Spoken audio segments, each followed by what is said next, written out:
House, switching gears. We call that a flawless, seamless transition in the business for those of you watching, for those of you keeping score at home. Bradley Beal has found himself a new home. Bradley Beal, who did not play nice with the Phoenix Suns, did not fit in well with Kevin Durant and with Devin Booker, and that team was a hot mess a year ago, has now found himself a new home. He will be joining forces with Kawhi Leonard. He will be joining forces with James Harden. And he's making his way to Los Angeles to play with the Clippers.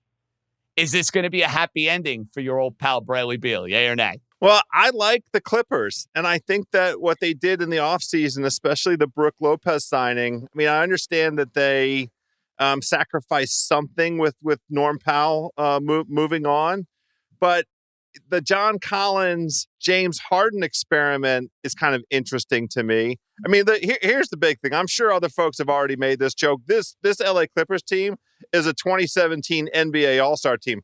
It's an amazing 2017 team. And wait till they get Chris Paul. I mean, if maybe Russell Westbrook, he'll decide he wants to be, reunited with James Harden. But in any event, I think Beal at this stage of his career, he's like a fourth banana. It could be a bench guy. It's not crazy.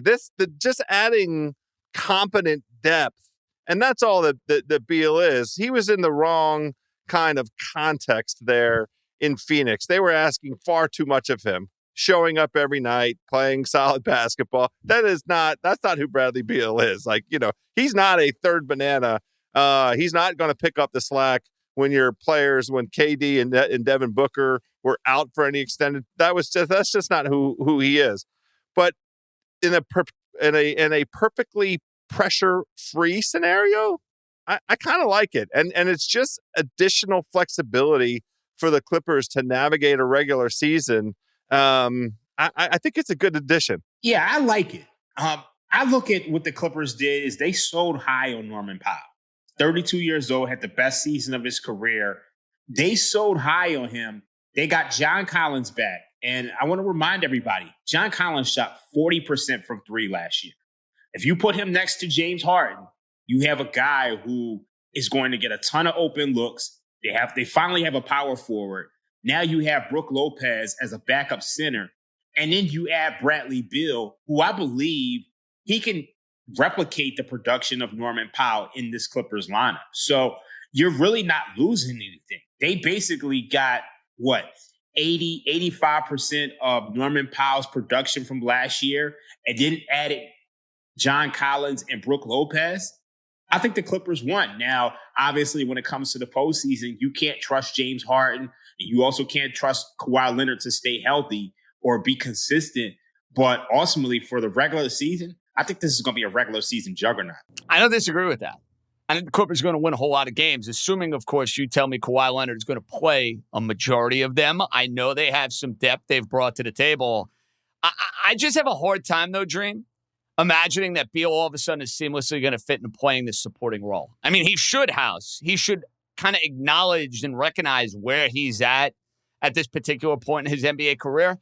That's my issue, Dream. I get it on the surface for the Clippers. I just don't know how exactly Bradley Beal and playing nice and everything that comes with that is going to go. That's my problem. When you look at the Phoenix Suns, they had the season from hell last year. You go back to the year before that, they were still 49-33, and Bradley Beal still gave you 18 points a game and 5 assists. I see no reason why he can't replicate that. Taking advantage of the second unit, being a second tier ball handler.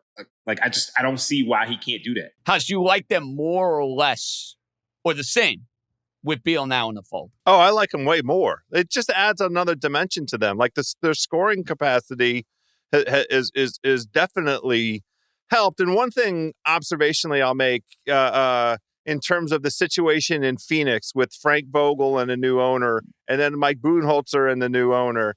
And, that was kind of KD's team.